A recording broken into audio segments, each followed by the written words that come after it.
Officer Butch Ibanez to present the plaque of appreciation and also read the citation.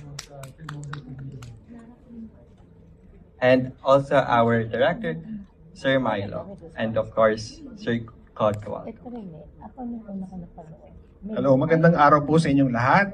We are presenting this plaque of appreciation presented to Romel Tolentino, Milo, in heartfelt recognition of your invaluable contributions and unwavering commitment to the success of the Sinag Manila 2026 Independent Film Festival.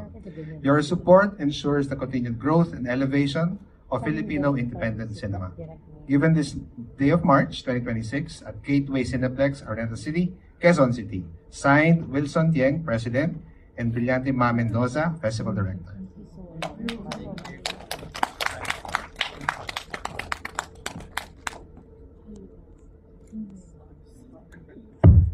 Ayan.